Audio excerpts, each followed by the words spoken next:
nafa'anallahu bi'ulumihi ya Ustaz Dr. Alim Syayakub Al-Fatihah. A'udzubillahi minasyaitonir rajim. Bismillahirrahmanirrahim. Alhamdulillahirabbil alamin arrahmanir rahim maliki yaumiddin. Iyyaka na'budu wa iyyaka nasta'in ihdinas siratal mustaqim. Siratal ladzina an'amta 'alaihim ghairil maghdubi 'alaihim waladdallin. Bismillahirrahmanirrahim. Alhamdulillah pada pagi ini kita bisa berjumpa kembali dan seperti biasa kalau saya hadir berarti Pak Ye Tolhah uzur. Nah ini sudah karena beliau lagi ada kegiatan yang lain. Kalau pada kajian beberapa waktu yang lalu kita sudah membahas mengenai salah satu cara memahami hadis Nabi yaitu dengan memahami illah. Illah itu alasan dibalik pensyariatan sesuatu. Kemarin kita sudah membahas mengenai al-illah al-mansusah dan al-illah al-mustanbatah. Jadi satu illah yang tertulis secara tekstual dan illah yang disimpulkan oleh para ulama. Nah pada pagi ini kita akan melanjutkan kajian tentang cara lain di dalam memahami hadis Nabi. Jadi nanti dari awal sampai akhir kitab yang ditulis oleh Profesor Ali Musbah Yaqub ini bicara mengenai cara atau metode memahami hadis Nabi. Pada bagian ini kita akan membahas mengenai al-jughrafiyatu fil hadis. Pendekatan geografi di dalam hadis Nabi. La khilafa bainal ulama fi annal jughrafiyata laysat masdaran min masadir tasyri' al-islami. Tidak ada perbedaan pendapat di kalangan para ulama bahwa geografi itu bukan merupakan sumber di dalam pensyariatan Islam. Jadi geografi itu semua ulama setuju itu bukan sumber di dalam syariat Islam.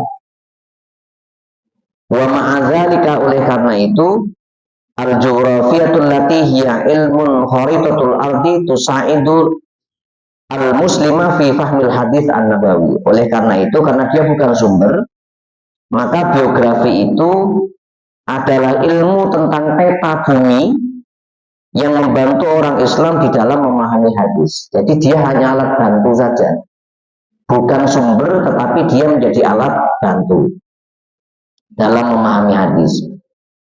Al-muslimul ladzi la ya'riful jughrafiyata qad yukhti'u fi fahmi ba'dil ahadits an-nabawiyyah. Kenapa itu penting dan menjadi alat bantu? Karena sebagian orang Islam yang tidak mengerti tentang geografi seringkali salah di dalam memahami hadis Nabi. Jadi orang Islam yang tidak mengerti geografi atau letak-letak daerah tertentu itu seringkali dia salah di dalam memahami hadis Nabi. Fala syakka annal jughrafiyata mimma yahtaju ilaihi fi fahmil hadis an-nabawi. Oleh karena itu tidak diragukan lagi bahwa geografi itu menjadi alat bantu yang penting di dalam memahami hadis. Wa fi ma yali ba'dul ahadits allati yahtajul muslim fi fahmi muradihi ilal jughrafiyati. Nah, berikut ini kita akan kemukakan beberapa contoh hadis Nabi di mana orang Islam itu sangat membutuhkan itu untuk memahami maksud dari hadis. Yang pertama contoh hadis tentang at-tasyriq wa taghrib fi qada'il hajat, yaitu tentang menghadap ke timur dan menghadap ke barat ketika buang hajat, mau BAB maupun buang air kecil. Itu ada hadisnya. Rawal Imam Al-Bukhari fi sahihi an Abi Ayyub Al-Ansari qala, di dalam hadis Bukhari dijelaskan riwayat dari Abu Ayyub Al-Ansari radhiyallahu an, Berkata Rasulullah SAW bersabda, "Idza ata ahadukum al-ghaita fala yastaqbilul qiblata wala yuwalliha syarriku aw gharribu." Ketika salah seorang di antara kalian, ini hadis Nabi dalam Sahih Bukhari, ketika salah seorang di antara kalian hendak buang hajat, baik hadas kecil maupun air, maksudnya buang air kecil maupun buang air besar, pipis atau BAB, fala yastaqbilul qiblata wala yuwalliha, maka dia tidak boleh menghadap kiblat atau membelakanginya. Syarriku aw gharibu, tapi hendaklah kalian menghadap ke timur atau menghadap ke barat. Ini punya hadisnya begitu. Jangan menghadap kiblat atau membelakangi kiblat, tapi hendaklah kalian menghadap ke timur atau menghadap ke barat. Wa fi riwayatin, dalam riwayat yang lain dikatakan, fala tastaqbilul qiblata wala tastadbiruha walakin syarriku aw gharibu. Janganlah kalian menghadap kiblat atau membelakangi kiblat, tetapi hendaklah kalian menghadap ke timur atau menghadap ke barat. Wa fi hadzal hadits dilalatun ala anna Rasul qala dzalika bil Madinah al Munawwarah. Nah, yang harus difahami oleh sebagian orang Islam yang mengerti tentang geografi, hadis ini menunjukkan bahwa Nabi ketika menyatakan itu posisi beliau di Madinah. Wa dzalika biqorinati qouli Abdullah ibn Umar. Ini dapat dijelaskan dengan argumen pernyataan Abdullah bin Umar, Baitu Hafsah. Jadi di dalam hadis lain pernah dijelaskan ada sahabat Nabi yang waktu itu karena ada keperluan, dia naik kayak semacam, bukan loteng ya, tempat tinggi di belakang rumahnya Hafsah binti Umar. Hafsah ini saudara perempuan dari Abdullah bin Umar, jadi anak perempuan Umar bin Khattab. Nah, ketika sahabat itu naik ke bagian tinggi di belakang rumahnya Hafsah itu, beliau sempat melihat Rasulullah itu buang hajat mustaqbilul kiblat, mustaqbilul syam, menghadap ke Syam. Saya kurang tahu persis ya, Syam itu daerah sebelah mana. Jadi ada riwayat lain yang menjelaskan waktu itu ada sahabat yang melihat Nabi buang hajat dan hadapnya ke arah Syam. Nah, karena cerita itu bicara mengenai Hafsah binti Umar. Hafsah itu salah satu istri Nabi. Wahyu ummul mukminin zaujatun Nabi. Hafsah itu adalah ummul mukminin, salah satu dari istri Rasulullah SAW. Ukhtu Abdullah ibni Umar, saudara perempuan dari Abdullah ibni Umar. Walam yankihha illa wa huwa qad hajar wa aqama di Madinah al-Munawwarah. Rasulullah itu tidak menikahi Hafsah kecuali ketika beliau sudah tinggal dan hijrah ke Madinah. Jadi beliau mengatakan hadis tentang syarriku aw gharibu, hadaplah kalian ke timur atau ke barat, itu konteksnya karena posisi Nabi di Madinah. Tahunnya di Madinah gimana? Karena waktu itu beliau menikahi Hafsah dan Hafsah itu tinggalnya di Madinah. Fafadata annal mauqi alladzi qala fi Rasul sallam, maka dapat dipastikan bahwa tempat ketika Rasulullah menyatakan hadisnya yang di atas tadi, syarriku aw gharibu, hadaplah ke timur atau ke barat, itu tempatnya adalah dzalikal hadis huwa al-Madinah al-Munawwarah. Itu tempatnya di daerah Madinah. Wa mauqi'ul Madinah al-Munawwarah al-geografi an Makkah al-Mukarramah ya huwa al-jah asy-syimaliyah. Dan kita tahu persis secara geografis letaknya Madinah itu ada di sebelah utara. Jadi Rasulullah menyabdakan hadisnya itu ketika posisi di Madinah. Makanya Rasulullah mengatakan syarriku aw gharibu, menghadaplah ke timur atau menghadap ke barat. Kalau menghadap ke timur dan ke barat, maka otomatis tidak menghadap kiblat karena Madinah itu di utara. Yang sudah biasa umroh, Abu Hurairah itu semeharak hitung umroh, sudah berapa kali umroh. Atau yang sudah pernah haji dan pernah ke Madinah itu tahu persis. Sholat di Madinah itu menghadapnya ke selatan, bukan ke barat, bukan ke timur. Makanya Nabi mengatakan hadisnya, syariku au gharibu. Hadapkan kalian ketika buang hajat ke barat atau ke timur. Maka dengan begitu tidak menghadap kiblat atau membelakangi kiblat. Ini posisi di Madinah. Jadi ini pentingnya orang memahami geografi dan tahu, oh hadis ini disampaikan Nabi ketika di mana. Nah dari analisis itu terlihat bahwa Nabi posisinya di Madinah, dan Madinah itu letaknya di sebelah utara Mekah. Makanya kalau dari Masjid Nabawi itu orang sholatnya menghadapnya ke selatan, karena Ka'bah posisinya di sebelah selatan.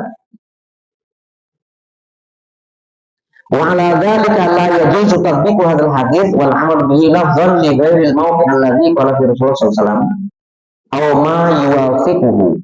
Oleh karena itu tidak boleh menerapkan pemahaman hadis ini dan mengamalkannya dengan berdasarkan tekstual dari hadis itu, tidak boleh. Fala yajuzul amal bihadzal hadits lafdhan masalan. Tidak boleh mengamalkan hadis ini secara tekstual. Oh Nabi ngomong ngadep pulang buang hajat itu. Di Indonesia masalah. Misalnya untuk konteks Indonesia. Lianna mau ke Indonesia min Makkah al-Mukarramah wal Jihah asy-Syarqiyah. Karena Indonesia itu secara geografis letak dari Mekah itu di sebelah timur. Jadi untuk konteks orang Indonesia, hadis ini nggak berlaku. Hadaplah ke timur atau hadap ke barat. Malah kita justru menghadap kiblat atau membelakangi kiblat. Kalau konteks untuk Indonesia. Tapi kalau Madinah, hadis Nabi itu betul. Kalau konteksnya posisinya sedang di Madinah. Fa'idha amilna biqaulihi syarriku aw gharibu, maka seandainya kita mengamalkan hadis itu dengan mengatakan syarriku aw gharibu, hadaplah ke timur atau ke barat, hasibalah hadal hadis, sesuai dengan pesan hadis ini, fama'nahu istaqbilul qiblah au istaqbiruha. Maka maknanya untuk konteks Indonesia, maka silakan kalian menghadap ke kiblat atau membelakangi kiblat ketika buang hajat. Jadi nggak kontekstual. Jadi keliru pemahamannya kalau untuk konteks daerah Indonesia. Wa hadza la yuwafiqul jumlah al-aula minal hadits. Ini tidak sesuai dengan tuntutan utama dari pesan hadis itu. Wahia wala tastabil qiblah wala tastabbiruha. Pesan utamanya apa? Jangan menghadap kiblat atau membelakangi kiblat. Fa yakunu ma'al hadis idza amilna di Indonesia syamilu au jannibu. Maka untuk konteks Indonesia, hadis itu seolah-olah harus dirubah, tidak syariku au gharibu, menghadaplah ke timur atau ke barat, tetapi menjadi syamilu au jannibu. Hendaklah kalian menghadap ke utara atau ke selatan. Itu baru benar. Jadi seandainya Rasulullah ini penulisnya membayangkan, Rasul itu masih hidup dan tinggalnya di Indonesia, teks hadis itu akan berubah menjadi syamilu au jannibu. Hendaklah kalian menghadap ke utara atau ke selatan. Untuk konteks Indonesia, karena ke utara dan ke selatan itu menjadi tidak membelakangi atau menghadap kiblat, karena posisi Indonesia itu di timur Ka'bah. yakni istabilul jihah asyimaliyah atau istabilul jihah al-janubiyah, yaitu hendaklah kalian menghadap ke utara atau menghadap ke selatan. Hatta la yakuna qadil hajah mustabil qiblah atau mustadbiruha, sehingga orang-orang yang buang hajat untuk konteks di Indonesia, dia tidak menghadap kiblat atau membelakangi kiblat, karena menghadapnya ke utara dan ke selatan. Fahadil hadis lahu tariqatani fi fahmi. Nah, maka hadis itu ada dua cara dalam memahaminya. Wahuma at-tariq al-lafziyah lil jumlatil ula wa hiya Wala tasrul qiblah wala tastadbiruha. Maka cara memahaminya ada dua cara. Yang pertama adalah memahami hadis itu secara tekstual, yaitu jangan menghadap kiblat dan jangan membelakangi kiblat. Wa thariqah al-ma'nawiyah, dan cara yang kedua adalah thariqah substansial atau tidak tekstual. Lil jumlah ats-tsaniyah wa hiya syarriqu aw gharibu. Yang kedua mengatakan syarriqu aw gharibu, menghadaplah ke timur atau ke barat. Itu dalam konteks kedaerahan harus dilihat posisinya di sebelah mana. Wa kullu min hataini tariqatain la ya'rifu ma illa man lahu ma'rifatun fi ilmil geografi. Maka dua metode ini tidak bisa dipahami dengan baik oleh orang yang tidak ngerti geografi. Makanya mengerti geografi itu penting. Saya pernah menulis di dalam buku tahun 2013. Itu saya judulnya kontekstualisasi event. Jadi memahami konteks hadis tertentu sesuai dengan eventnya.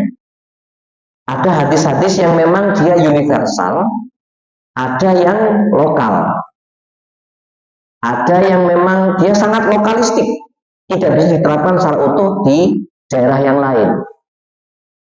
Contohnya ini tadi tentang buang hajat. Contoh yang lain apa? Misalnya Nabi itu punya tradisi kalau makan menggunakan 3 jari. Ini kalau orang memahami 3 jari, maka sebagian orang sekarang ya sudah makan pakai 3 jari. Wong Nabi punya kebiasaan itu. Nah problemnya kan harus dilihat dulu yang dimakan Nabi apa kan itu. Kalau yang dimakan Nabi itu kurma dengan tidak perlu 3 jari, dengan 2 jari aja bisa kan. Jumur telunjuk pakai jempol bisa. Tapi kalau konteksnya dimakan itu bubur, menggunakan 3 jari jadi persoalan. Dimakan buburnya itu udah habis-habis sampai buburnya bau nggak selesai. Kalau pakainya 3 jari, makanya pakainya sendok. Jadi lihat apa yang dimakan. Itu dimaksud dengan tidak semua hadis Nabi itu berlaku universal.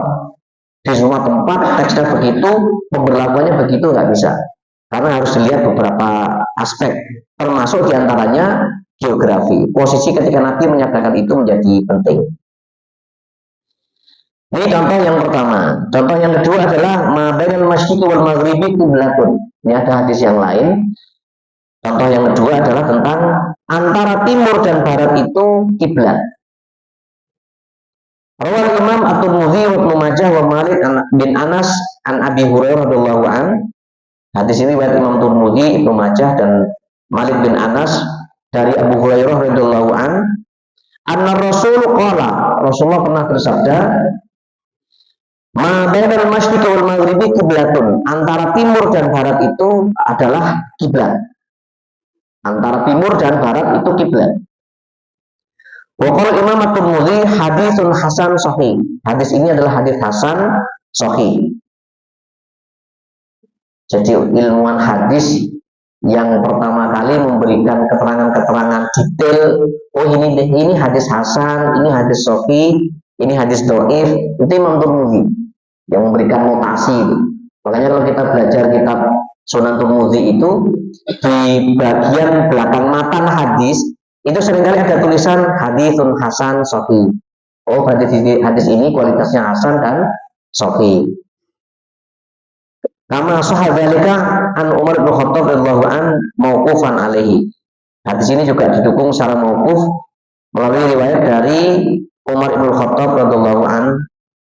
Wa hadza al hadits yakunu bayanan li kalimati syatil masjidil haram wa fi qaulihi ta'ala fa walli wajhaka syatal masjidil haram.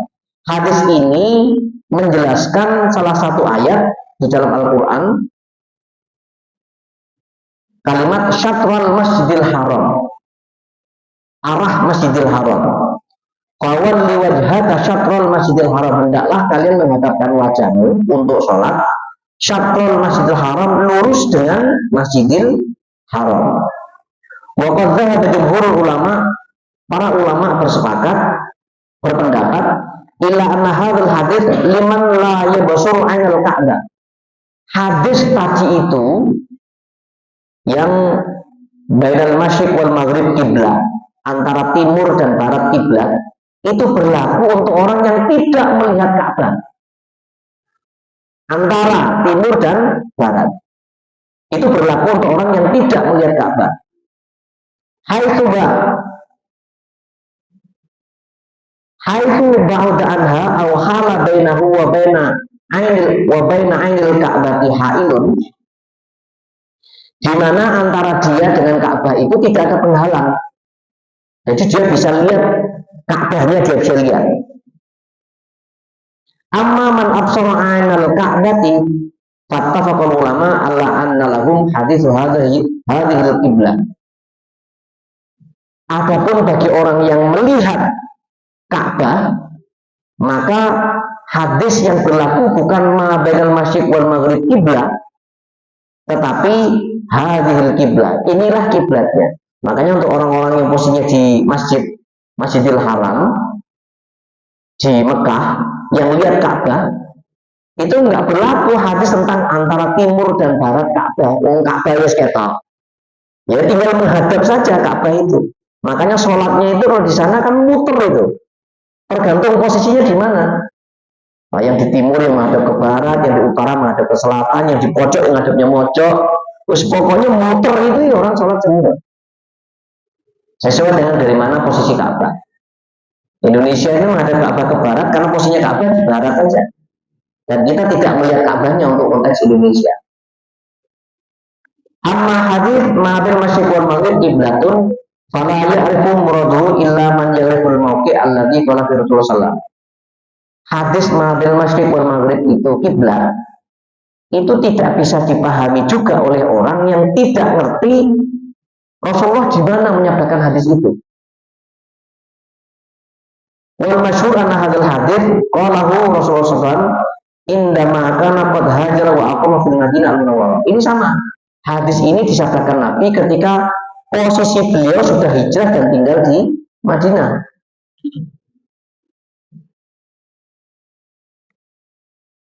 Kalau Imam Ibnu Hajar al-Haytami mengatakan, manasahu wa khabara ma bain masyriq wal maghrib qiblatun mahmulun ala ahli Madinah.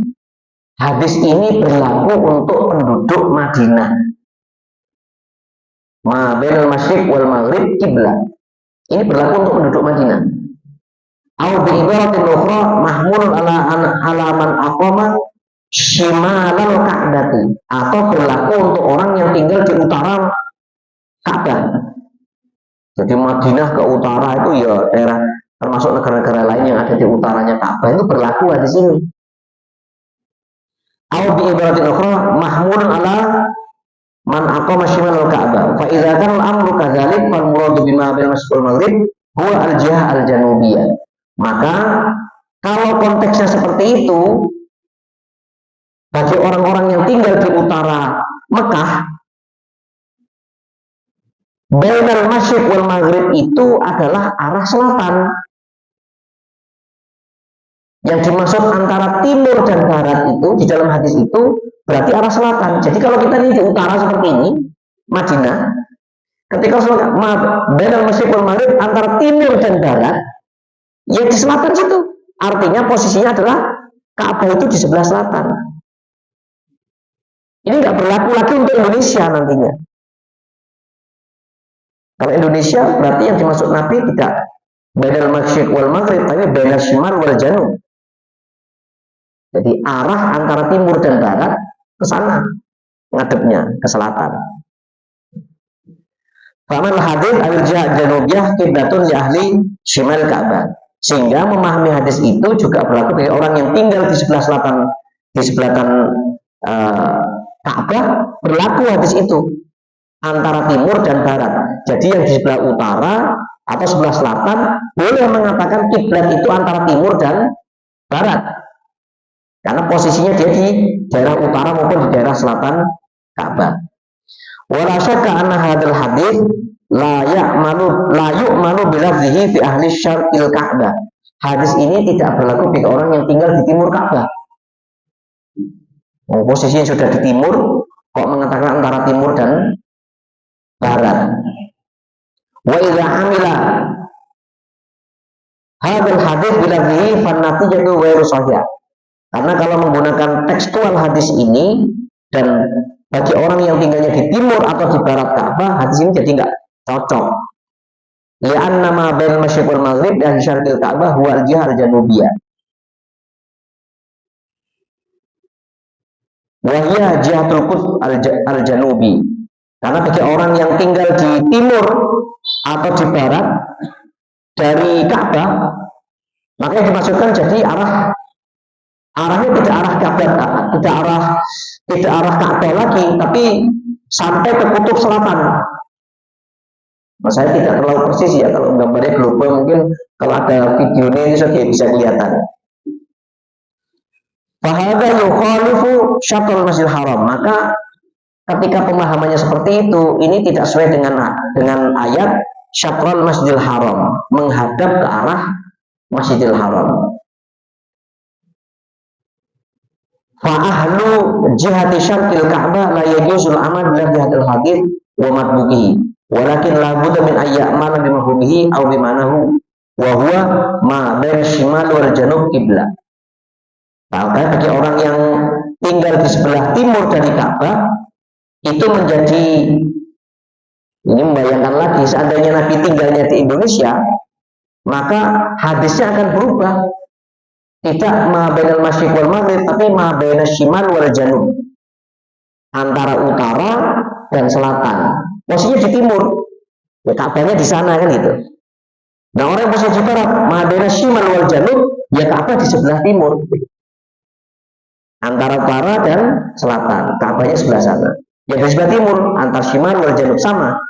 Barat, orang yang tinggalnya di sebelah barat atau di timur Ka'bah, itu yang lebih pas kalimatnya kan ma bainas shimal wal janub, antara utara dan selatan.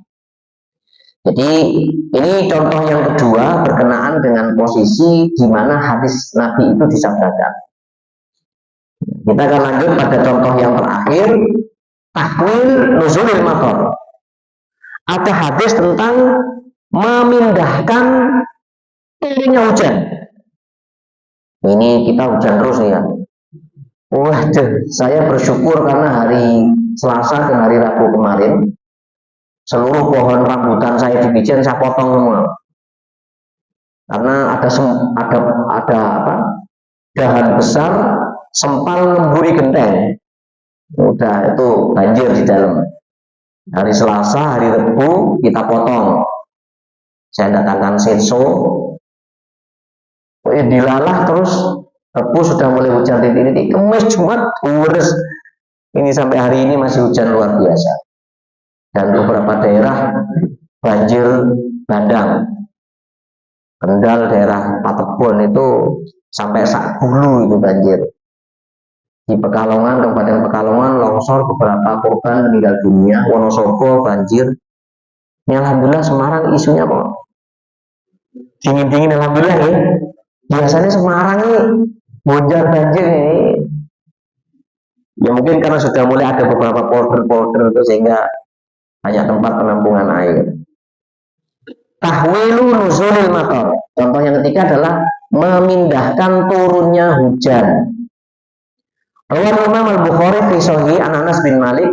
Imam Bukhari meriwayatkan hadis dalam kitab Sahihnya melalui Anas bin Malik radhiyallahu anhu berkata, dari nama Rasulullah Shallallahu Alaihi Wasallam yaktubu yaumal Jum'ah.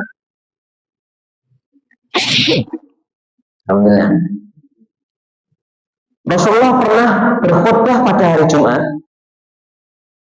Irja'a rajulun faqala. Tiba-tiba ada orang laki-laki datang dan berkata kepada Nabi. Usul lah kira-kira begitu. Ya Rasulullah, qatal matar. Ya Rasulullah, lama nih nggak turun hujan. Fad'ullaha ayyuskina. Mbok tolong dong kami ini dibantu doa supaya hujan itu turun. Jadi sahabat Nabi ini kok panas wis suwi ra udan-udan, minta hujan sama Rasulullah, minta didoakan. Padahal kemudian Rasulullah itu berdoa, pamatorna. Maka kemudian turunlah hujan. Famakitna an-nasila ila manazilina famazilna namturu ila jum'ati al-muqbilah. Sampai kita nih pulang ke rumah dan terus turun hujan sampai Jumat berikutnya. Gila ini kan, hujan ini seminggu lah kira-kira begitu. Ya kira-kira sahabat tuh ya ngono ya ngono lah kira-kira begitu ya. Ya kita ini minta turun hujan Rasul, tapi ya terus hujan terus lagi ya ora gitu, kira-kira begitu. Jadi sahabat dia ada yang lucu-lucu juga begitu. Yang ngono lah seminggu ya hujan ya kakiran ya. Nah, kira-kira begitu. Mosok toko Jumat sampai tekan Jumat hujan terus kan gitu. Qala faqama zalika rajul aw ghairuhu faqala ya Rasulullah qutullah ayyasrif anna. Kemudian ada orang laki-laki yang kemudian ngadep Nabi lagi dan berkata, "Mbok tolong dibantu doa ya Rasul. Dialihkanlah hujan ini jangan di sini terus itu." Kemarin sih kita butuh hujan, tapi saiki ya wis kakek udan kira-kira begitu. Faqala Rasulullah SAW, Allahumma hawalaina la alaina. Ya Allah, hawalaina, turunkan hujan tuh di sekitar kami saja, enggak di sini. La alaina, tidak di sini. Kira-kira yang ngomongnya ya, wes hujan di sini sudah cukup. Tempat lain saja. Kira-kira dianya begitu Nabi. Itu hebatnya Rasulullah. Doa langsung hujan. Kita ini kadang-kadang tunggu bertahun-tahun ya kabul. Makanya Rasulullah tuh karena saking bebalnya orang kafir Quraisy itu pernah kan malaikat menawarkan gimana kalau kita mau balikkan saja gunung tumplaknya aja ke mereka, gablek gitu kata.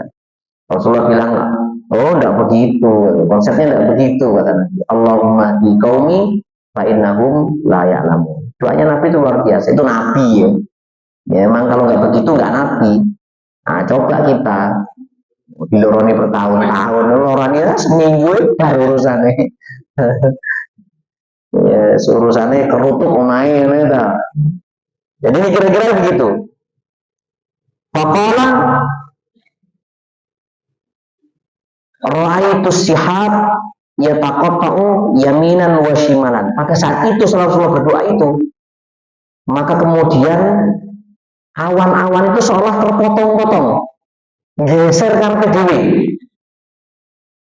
ke kanan dan ke kiri. Nah, Rasulullah bilang hawalaina wala alaina. Udah, tolonglah turunkan hujan ke sekitaran ini aja.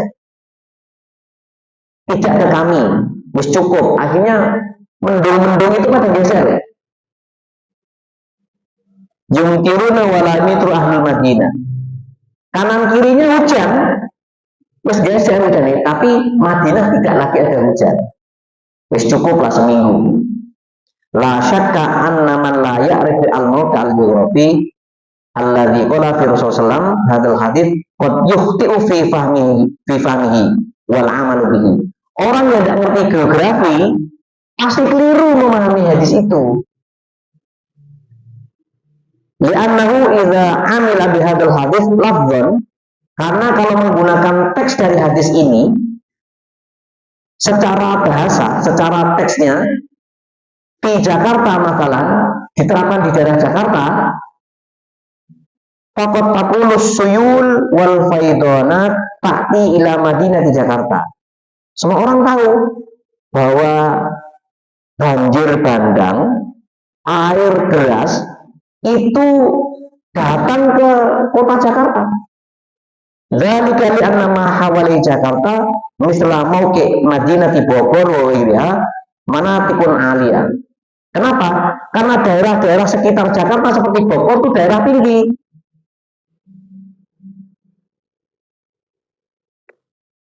Fa'idha nazalatil matar hawali Jakarta, maka seandainya hujan turun di sekitar Jakarta, falam yazal ahlu Jakarta ala khatri suyul wal faidonat, maka orang-orang Jakarta akan tetap mendapat kiriman banjir dan longsoran air. Kalau konteksnya Jakarta, khilafan lil Madinah al-Munawwarah, berbeda dengan Madinah. Bahawalaiha ibaratun anis sokro. Maka sekitar Jakarta, sekitar Madinah itu sokro, gurun, udahnya nyerep bangunnya. Nah, tapi kalau konteksnya Jakarta, nggak bisa tuh hawalaina, udah hujannya sekitar kami aja, tetap banjir Pak Jakarta nih. Artinya kalau orang nggak ngerti geografi, hadis ini nggak bisa diterapkan di daerah Jakarta Pak. Karena Jakarta itu nggak perlu hujan dia untuk dapat kiriman banjir. Sekitarnya gede hujannya, Jakarta ini tetap banjir. Maka hadis ini nggak berlaku untuk daerah Jakarta. Tapi kalau Madinah, zaman itu sekitarnya hujan, Madinah aman. Madinah aman zaman itu. Nah, tapi kalau Jakarta nggak hujan aja, kalau daerah Bogor hujan, Jakarta ini yang melu banjir. Jadi hadis ini nggak berlaku untuk doa di Jakarta. Jadi harus dirubah doanya. Idza nazalal matar hawalil Madinah, karena ketika turun hujan di daerah sekitaran Madinah, fala yadurru ahlul Madinah, maka penduduk Madinah tidak khawatir musim hujan sekitar Madinah, banyune nyerep, aman sentosa. Waqad urifa hasab ma warada fi riwayat hadil hadis anal mauqi geografi alladzi qala Rasulullah hadal hadis wa al Madinah al-Munawwarah. Nah, artinya hadis yang tadi disampaikan itu disampaikan Nabi ketika Nabi tinggalnya di Madinah. Kalau Nabi kira-kira tinggalnya di Jakarta, masih doanya nggak akan begini, Pak. Karena Jakarta itu tidak perlu Jakartanya yang hujan, sekitaran Jakartanya hujannya, Jakarta tetap banjir. Wa ala hadza la yakunu doa bi tahwilil matar di Jakarta. Oleh karena itu tidak relevan untuk minta doa hujankan saja sekitar Jakarta. Kalau minta hujannya sekitar Jakarta pun, karena Jakarta tetap banjir. Walakin bil makna atau bil mafhum la bil lafaz. Mislu ayatu ad-da'i, misalnya untuk konteks Jakarta, ya Allah jangan turunkan hujan di Jakarta, turunkan hujan sekitar Jakarta. Ini tidak tekstual, tidak kontekstual untuk Jakarta. Tidak boleh doa begitu, karena akan tetap banjir Jakartanya. Maka doanya harus dirubah menjadi Allahumma alal bahar. Ya Allah, turunkan hujan itu di laut saja. Jadi kalau untuk konteks Jakarta, doanya bukan ya Allah doa turunkan hujan sekitaran Jakarta, nggak pas. Karena Jakarta ikut banjir. Maka doanya berubah menjadi Allahumma alal bahar. Ya Allah, turunkan saja hujan itu di laut. Nah, habis di laut kan aman. Air langsungnya juga ke laut. La alaina wala hawalaina. Jangan turunkan hujan di kami di Jakarta atau di daerah sekitaran Jakarta. Jadi doanya kalau Jakarta ya Allah turunkan hujan di laut saja, bukan di Jakarta atau di sekitaran Jakarta. Karena kalau begitu Jakarta ini tetap banjir. Tapi kalau hujannya udah di laut, ya sudah yang hujan di sekitaran laut saja. Wahada doa la yukhalifu nassal hadis. Doa seperti ini, Allahumma alal bahar, ya Allah turunkan saja hujan di laut. La alaina wala hawalaina, tidak turun di kami di Jakarta atau sekitaran Jakarta. Doa ini tidak bertentangan dengan hadis. Li'anal matlub fi hadal hadis, karena yang diminta di dalam hadis tadi itu zawalud dorori an ahlil Madinah al-Munawwarah, hilangnya kekhawatiran bagi penduduk Madinah. Jadi doa Nabi yang tadi itu hilangnya kekhawatiran bagi penduduk Madinah. Binuzulil mator alaihim, karena terlalu derasnya hujan sampai seminggu di Madinah waktu itu. Wahada yahsul fi Jakarta idza da'una bihadza doa. Maka kalau doanya adalah ya Allah turunkan saja hujan di laut, itu lebih pas untuk konteks kehidupan Jakarta. Jakarta itu kondisinya, ini Jakarta menjadi menarik ya. Jakarta ini katanya IKN dibangun untuk menghindari kepadatan di Jakarta. Karena Jakarta katanya per tahun itu dia turun sekitar 15 cm. Tahun keberapa nanti Jakarta akan tenggelam. Tapi kok ada proyek TIK 2, malah bangun gede-gede mewah-mewah di Jakarta bagian utara. Laut sekalian di kapling. Sekarang lagi muncul viral di WA di mana-mana, mau kapling udara, kapling langit. Laut kayak di kapling dan jadi kontradiktif antara dugaan orang Jakarta mau tenggelam sehingga diperlukan IKN. Mestinya kalau Jakarta mau tenggelam kan nggak perlu bangun di Jakarta lagi, ngapain itu? Mau Jakartanya mau tenggelam. Oh ini malah Jakarta bagian utara PIK 2 dibangun, malah rumah mewah-mewah di situ. PIK 1 sudah selesai. Apa nggak khawatir tenggelam? Nah ini sebenarnya gimana memahaminya gitu. Tenggelam kok malah bangun nenggono. Hadza wa min hadhil amsilah arafna. Inilah beberapa contoh yang sudah kita kemukakan. Kita jadi tahu bi anna ilmal jughrafiyati, bahwa ilmu tentang geografi yuhtaju ilaiha fi fahmil hadis an-nabawi, sangat dibutuhkan di dalam orang memahami hadis Nabi. Wa ma'adzalika la yakunu ilmu geografi dalilan syar'iyyan wala masalan min usul al-islami kama tuhimu ba'dun nas. Kita tetap yakin bahwa geografi itu bukan menjadi sumber syariat Islam, tapi menjadi alat bantu di dalam memahami syariat Islam.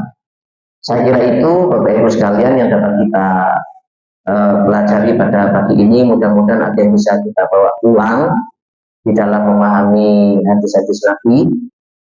Dan mohon maaf tidak sampai jam 6 karena saya harus segera ke kampus untuk mengawal teman-teman yang mau berangkat ke Jepara. Mau ada acara sertifikasi di Jepara, jam 6 insya Allah berangkat. Saya kira itu, mari kita tutup dengan doa untuk majelis. Bismillahirrahmanirrahim. Subhanakallahumma hamdik, asyhadu an la ilaha illa anta, astaghfiruka wa atubu ilaik. Ihdinas siratal mustaqim. Wassalamualaikum warahmatullahi wabarakatuh.